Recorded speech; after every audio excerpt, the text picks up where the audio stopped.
More on CLG's win. Thank you very much, Riv. We want to welcome Link and Dexter to the desk. Guys, congratulations on the win. A fairly long game. It seems like you guys are playing these, like, we have a Nidalee and we're throwing javelins for a while and eventually the game ends.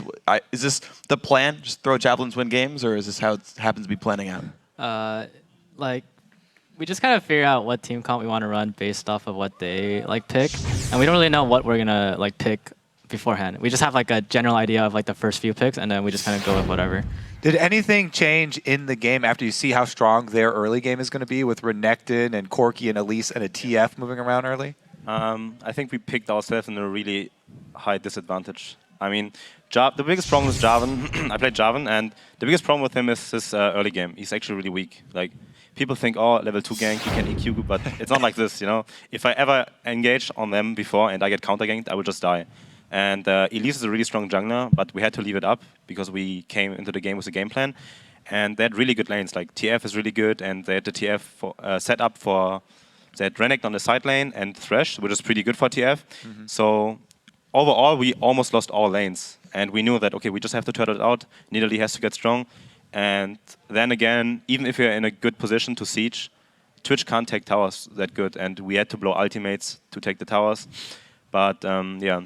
I think our comp was really weird. I think, I mean, I don't want to give too much away, but we had a different plan for Jarvan, so yeah. Yeah, I wanted to ask you specifically about jungling versus Helios, because he is very aggressive early, constantly going for ganks and trying to make early plays. What's your reaction in that situation when you are working with lanes that are inherently a little bit weaker? Well, it was pretty obvious that their plan was, okay, we have Elise Renekton, we're going to focus early game on Renekton. Like I told Seraph all the time, you have to ward now. Renekton will dive you with Elise 100%. It's going to happen, 100%. There's no way that it's not going to happen. And we knew that, but at the same time, we picked ourselves in a disadvantage and we had to live with it. Because I think even if I went top lane to counter gank it, he could have still went bot lane. And I had no idea of his pathing. So I was like, okay, I can do the risky thing and stay bot lane because we wanted our bot lane to get fed. Because Twitch pretty much 1-on-5s the game. And we had to sacrifice a bit of farm on Shyvana. But yeah, I mean, Renekton, Elise is really strong. They can dive any top laner. And we knew when we went into that game. So I was really surprised that they didn't get a kill on top lane. So we just had to give up the tier 1 tower fairly early. At the same time, our Nidalee had to farm up. And it was a really passive game. And yeah, Jarvan was the right pick here. So all I could do is farm up and hope for the best late game. So that was basically a product of champ select, was you guys having to play this style. Is that a weakness then? Link, you said you come into this game and you're like, well, we're going to pick these 3 and then we'll wing it. And it seems like you're like, well, we just got picked into a corner. Do you need a new plan coming into games now? Personally, I thought it was okay, but okay. it was just a team comp where we're naturally weak early game, but when it comes to late game, they really can't do much. I mean, their initiation is really weak. Their only initiation is just TF port and Cocoon and hooks, right? But we have Mikhail's Black Shield, and people bought Banshees, so it's really easy to deal with that. And it's really slow because we do have a Twitch and we have a Nidalee, and they're 2 fundamentally different champions. One is to kill everyone, and one is to poke people down, right? But actually, it kind of works out because I can just poke them down, and then I can also heal Twitch and. You can see his damage. It's just insane. And the game is just basically one off of objectives, and we just control them, and we get vision, and they come in, they get speared, they can't do anything because they're just gonna die to Twitch. And then when it comes down to sieging their base, we just have to take it slow, and then we'll land that one spear, and then we'll win the game. Yeah, I wanted to talk about the turning point, really, because when we went from the weak early game to a stronger mid game, you guys had a really good fight down bottom. If we can get this play up on your screen right now, you guys have some defensive wards, and you catch Helios in one of these really aggressive moves. Can you walk us through this one, Link? So we basically saw them rotating over from mid, and I was spearing Powelter and Helios on the way, and then Aframo misses his bind, but he lands ulti, and we also cover TFs, or TP, and Jarvan lands the EQ on him, and then Twitch is just going to ulti it, and everyone is kind of in this enclosed spot, and I land a spear, so Thresh dies, Shyvana ulti's in, Elise is dead, and then we just kind of chase forward, and then I think Dexter ulti is in Oxtier, so this guy's dead, for sure. And if that ulti hit Powelter, then it would have been perfect, but because of this, we managed to get Dragon, and we get bottom tower, and we get all the top lane farm and the mid lane farm, so it's just a huge power spike. Yeah, you talk about Nidalee and Twitch being, very different champions, but they do have all this damage in a line, and they lined right up for it. It was pretty good. It's really nice because people will, they want to initiate on you, so they're all walking forward and trying to stun people, and you just have a Morgana throwing binds, and I'm just throwing spears at them, healing Twitch, and then It's just like a chaotic fight where we just kite backwards and they're trying to kill us, but we just kill them. Yeah, great terrain for you guys to fight around. And so a setup for a thing like that, right, is that just tracking enemy movements, getting wards down, that sees them coming in, so you know, like, guys, be ready, like, be around this fight, because you guys are obviously in the right place at the right time. Yeah. Yeah. Basically, just, yeah, it's like, yeah, okay, you guys did that one. I just want to make sure. I just want to get the setup there. Yeah. There was more going on. That was fine.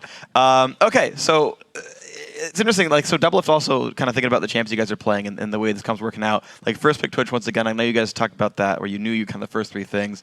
Does Double Lift need to start pulling 3 bans? We don't see a ton of AD carries get attention. It seems to be like the junglers get pulled down, but people need to. The thing is, I think we are probably like the hardest team to judge in LCS because we value our picks.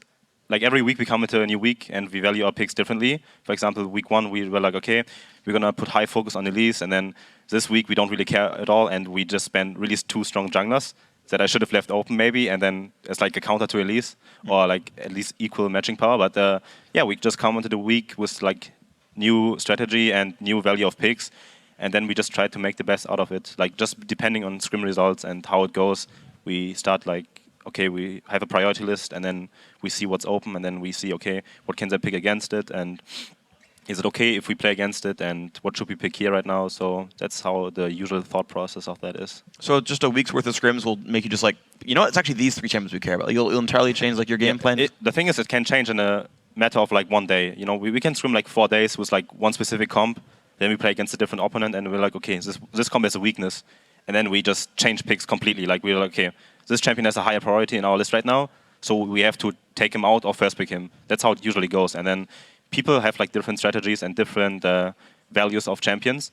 And yeah, we just see what other teams like, what they prefer, and then we see how it works out. And if they have like one really strong champion, for example, like I can't really think of an example right now which team has like a signature champion or something. But yeah, everything is like a thought process of that and how you value champions pretty much. And we go into every week with a new mindset and hope for the best. So. And no matter how good of a plan you come into a game with, it always does come down to that execution. And in this game, even though you guys had hit that point where you were stronger late game, and it was going to get easier for you, there were some fights over vision, especially, where EG had some good picks on you guys. We can pull up a replay here. They take your turret, and they do a little sneaky gank here around by the white camp. We saw them actually at the edge, and we were like, okay, they're all there. You know, we thought they would do Baron, but we saw them. And then he misses a skill shot, and we hit the binding, but I got baited in, so I'm the first target that will die right now. But at the same time, I create zoning space for the Twitch to line up, and we got a really good Twitch ultimate off, but it really doesn't matter because they got, like, I engaged hard, which I shouldn't do. And yeah, right now, they just kite us and re-engage on us.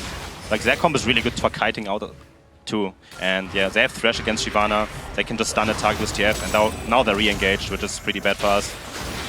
And they get another kill. Yeah, Double have been walking around a long time in this replay with no mana and no auto attacks coming off.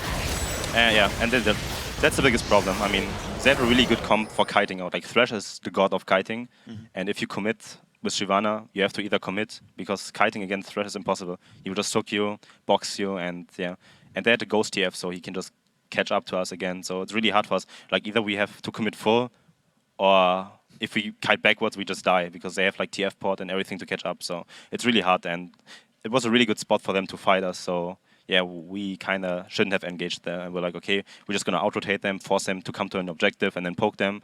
But yeah, I think we were a bit impatient, especially me. Like, I shouldn't have engaged that for sure. And then, yeah, I just died and paid the price for it. So. The Zanya's bait. Yeah, classic. It's always. I know. Always Zanya's bait. I always die because of Zanya's bait, but yeah. So that was a call then, is after that fight. I was going to ask, and you answered it yourself. It's like, so when that happens to you, how do you refocus and change objectives? You're like, oh yeah, we're just going to group up and do the siege thing, rely on Link javelins, and we're going to be okay. So, and that's just like the snap decision. Like that fight ended. Crap, we're dead 40 seconds. Okay, guys, do this. You just take the death premise to make a new call? We have timers in chat, and then we see, okay, then we have a list of time. Okay, enemy blue buff right now, enemy red buff right now, and Dragon maybe, eventually Baron. And then if all of these objectives are down, the only possibility for us is to siege. And then we had to make like a special plan for our comp because we couldn't siege. And we're like, okay, Twitch, we're gonna heal you with Nidalee right now for the 60% attack speed with Black Shield, and then we ultimate the tower. And then we just back off instantly because we can't fight without Twitch ultimate, right? Yeah. So yeah, that was like a really specific case where we have to really play, like we have to plan a lot to actually make it happen that we can get a tower. But we managed to pull it off in the end. Yeah. All right, so let's take a look at the end of the game here. You guys do get, I think, double if getting a triple kill at one of these turrets. Let's pull this one up for you guys on your screen. Yeah, this one. Oh, they dive. They go pretty deep, and you kind of take the brunt of this one, Link. But then, of course, you have another carry on your team. So recently, I think they forced my flash or something like that. Thresh flashed me. So they use everything on me, and they're all like clumped up. And Jarvan comes in, and he's gonna ulti everyone, and Twitch is gonna come, and he's just gonna wreak havoc. And it's and you can just see it. That was a beautiful EQ. 3 people knocked up, and then Paul Walter Zonias, but he's gonna die the instant he comes out. And meanwhile, Twitch is just killing everyone. And then, well, that's the power of Twitch. Yeah, just clean people up. So right now, with that win over EG, you guys are now tied for second with LMQ. And Dig's coming up next. If they lose, you're tied for first place. I don't remember the last time you guys actually were in first place in the LCS, but you guys are looking really freaking good now, right? Is this am I missing something? We're okay. I think we are like the problem is we're really sloppy. I mean, I think our early game is a bit shaky right now, and then our short calls at Baron, like we are basically the Dignitas of the season. We threw 2 games of Baron, and yeah, I think we are actually every team is equal. I think right now, I think every team has like different strengths and weaknesses. And I mean, even like the bottom 2 teams, like bottom 2 teams is usually like, okay, they can't really win against teams, but EG put a really good fight against like C9, and they almost won the, or LMQ, right? They put a really good fight, and they had the game. Really. I mean, I think they won. Actually, they should have won the game for sure. And you can see that all the teams can basically beat each other. And right now, it's like really every team is trying to figure out what's best for them. And there's no really good team that's like standing out above the rest. Like last split, I think there are like a lot of good teams, and it's really hard for us to like actually pull ahead. And I think we will be like in the middle of the season, probably like still like second or third again. And yeah, every team is like really good, I think. So we have a lot of like, I'm actually having a lot of like concerns about going to Worlds right now. So it's like, yeah. What will it take for you guys to like solidify like we're the best? Like you said, you sloppy early game, but like what does it take for CLG to be like, we're NA's hope, we're gonna crush some Koreans?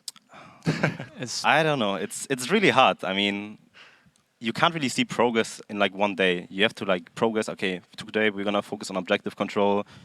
Today we're gonna focus on vision control, and it gets better, like slowly better over time. But at the same time, the opponents get better too. So if you just don't improve like super hard in like a matter of like couple of days, there's always like the enemy teams can catch up to you too, and then they try to figure out what to run against it, and it's really hard. I mean, if you have like good teams that have like a really good grasp on the game and how to improve and where to improve, like with coaches. I mean, every team got coaches, analysts. So yeah, I think it's really like a lot harder than last split right now to get better and to actually pull ahead. So yeah. Okay, well, good luck to you guys. Congrats on the win. We'll see you guys next week, and you'll continue to move up towards the, I guess, the top 3 as you are right now. Yeah. Well, guys, going to go stealth for one final break before we launch into our LCS, last LCS game of the day, Cloud9 versus Team Dignitas. The North American LCS continues after this.